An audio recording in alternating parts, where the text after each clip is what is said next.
What's good, everyone? This is William A. Thomas, one of the hosts of TNJRadio, coming to you back at it again with a quick video. So, down in Florida, there was a situation where 75 doctors walked out to protest the unvaccinated filling their ICUs. So they say. Now, this is very interesting because, to my knowledge, as a doctor, you actually take an oath. And I don't know exactly everything that's in that oath. You'd have to talk to a doctor. But to my understanding, they're supposed to help people. Now, the question comes up is, first off, is taking a vaccine, is this a personal health choice? Because for some people, it's not a matter of them being for or against it, but more so a choice of their personal health. Now, I know that there are some people that say that if you're unvaccinated, you're putting other people at risk. My question would be, who is getting put at risk? Is it the vaccinated that are being put at risk? And if the vaccinated are being put at risk, what are they getting the vaccine for?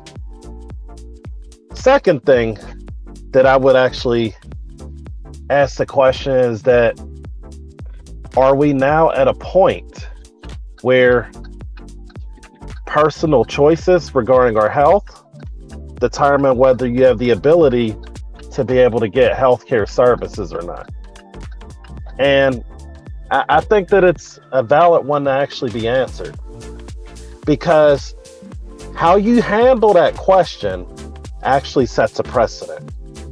And how that precedent goes can end up affecting a lot of people depending on how you enact that one decision. Let's look at an example of a health choice, okay? Anyone smoke cigarettes, smoke tobacco, chew tobacco, vape tobacco, any of those there? Well, let me give you some numbers about tobacco, okay? This is from the CDC, and you can actually go and check it out yourself whenever you get a chance. Smoking leads to disease and disability and harms nearly every organ of the body, okay? Smoking causes more than 7 million deaths per year. In the United States, 480,000 deaths per year in the United States, including more than 41,000 deaths from secondhand exposure. Now, let's just let that sink in, okay? Smoking, it's a choice, right? It's not a necessity.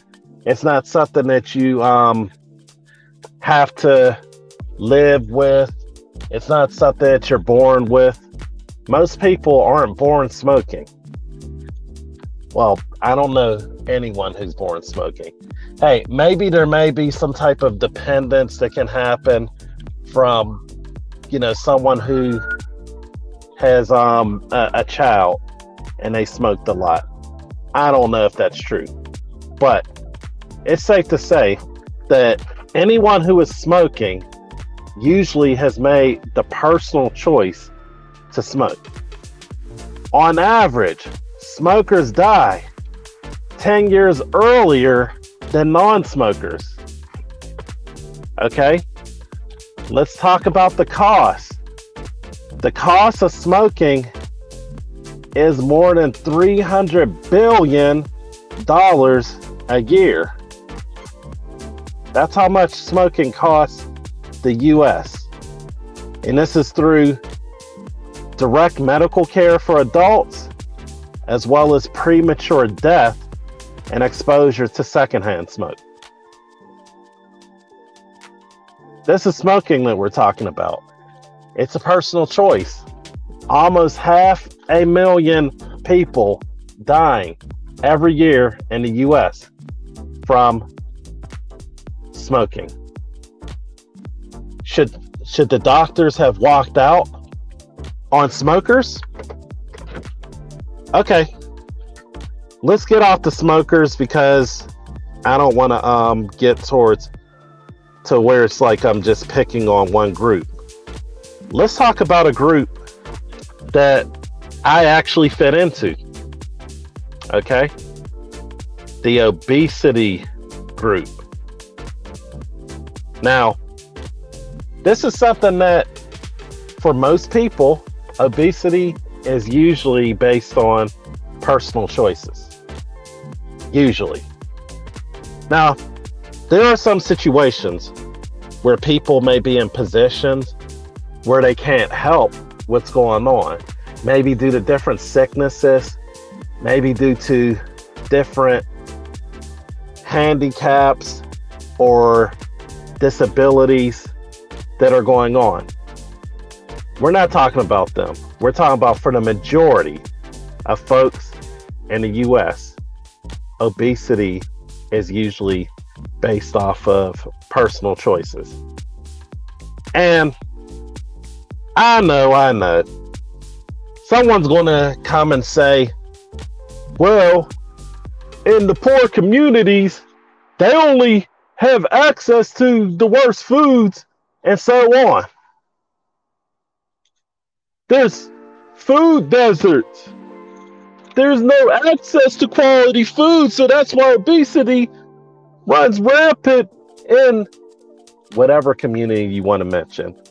Black community, a different community, but you pick the community, because the United States is the only country that I know of that is able to use that reasoning for obesity. And most other countries, I want to say all countries, but I haven't been to all countries. I don't know. So I'm just going to leave it at most of them. And most other countries, poverty is not tied to obesity. Poverty is tied to skinniness. I don't know what the medical term is for it. But typically, in a lot of countries where there's poverty, there is not obesity. In fact, if you go to one of these impoverished places, impoverished countries, you will see that typically the people would think that if you are obese, that is a sign of wealth. For the most part, once again, obesity is a personal choice. And it's a choice that I'm personally working on right now, because I want to be there to not only be able to see all of my children graduate from high school, I want to see them go off and get married, and I want to see great grandchildren. What does all this even matter? Here's the thing. These are health choices, okay?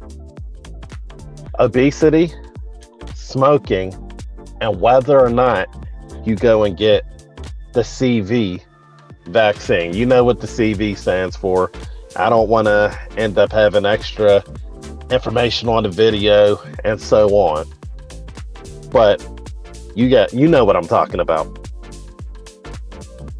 Here's the thing, okay? 2 out of 3 of these choices, health choices, definitely lead to the possibility of bad health. Do you see the doctors walking out because of obesity or tobacco? No, because they took an oath. Do you see the government saying to get rid of obesity and tobacco? No, because it's a personal choice, one, and two, because it's political. Political. Did you know that there is money in servicing a health need? Did you know that there is not as much money in a cure?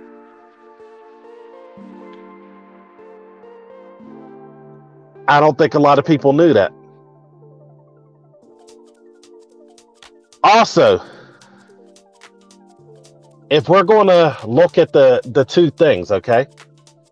These two things that I had mentioned, obesity and smoking of cigarettes, tobacco, they actually affect the third thing, which I'm going to mention, which is the CV and whether or not you get a vaccine. Let's talk about it, okay? Is there a guarantee that if you don't get the jab, that you're going to be unhealthy? No. It's possible that maybe everyone's right. Not getting the vaccine is going to put you in danger. That is possible. But the point is that we have to allow the personal choice, number one. Number two, once again, it's political. If you follow the money, then you'll be able to get a lot more answers in regards to it. The third thing is for those who say to follow the science. First off, science is a search for causes.